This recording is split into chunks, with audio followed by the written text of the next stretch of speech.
Hello guys, welcome back to the my channel empty copy cup blogger. কেমন আছো তোমরা? আশা করি সকালে ভালো আছে, সুস্থ আছো। আজ সানডে, তো সানডে স্পেশালে রয়েছে আর লুচি আর ঘুগনি।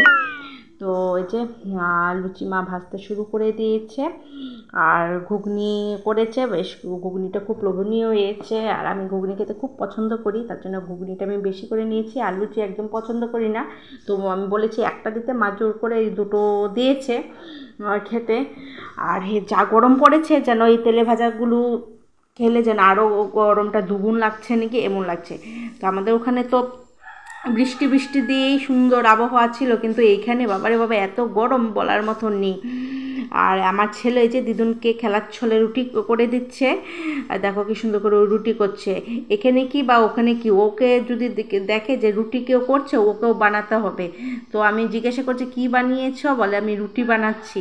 তো যাই হোক, এরপরে সমস্ত কাজটা সেরে ছেলেকে খাইয়ে দিয়ে ঘুম পাড়িয়ে দিয়েছিলাম। তারপর আর ওই যে মাছ আমাদের ঘরে আবার মনসা পূজার বই পড়াবে, তার জন্য এগুলি যোগাযন্ত্র করছে। ভাবলাম তোমাদের সাথে একটু শেয়ার করা যাক। আর বাড়িতে এত কাজ থাকে যে ফোনটা ধরারও সেরকম সুযোগ হয়ে ওঠে না বা তোমাদের সাথে শেয়ার করা হয় না। যতটা সম্ভব হয় সেগুলো আমি চেষ্টা করি যে করে দেখার জন্য। যেমন এই পুজোর সময় একটু আমার হাতটা ফাঁকা ছিল, তার জন্য ভাবলাম একটু এটাও তোমাদের সাথে শেয়ার করা হয়। তো এই যে মা মনসা পূজার বই পড়ানোর যে ঘর বসে, সে ঘরটা বসিয়ে দিয়েছে। তারপরে এই থালাটার মধ্যে পান সুপারি তেল সিঁদুর দিয়েছে, তারপরে ফল প্রসাদে যা দিয়েছে।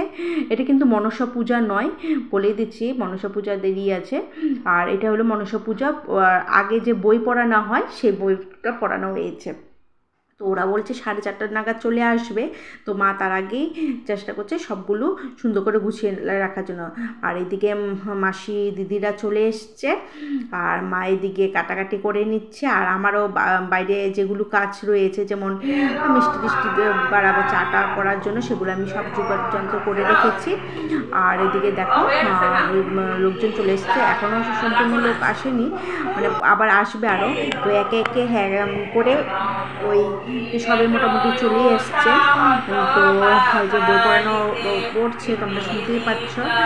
আর আমার ছেলেকে দেখো, আমার ছেলে এইদিকে সুন্দর মানে খেলা করছে। আর এদিকে দেখো পিসিকে, যে গরম, আমি ভাইকে বললাম তুই ওর চুলটা কেটে দে।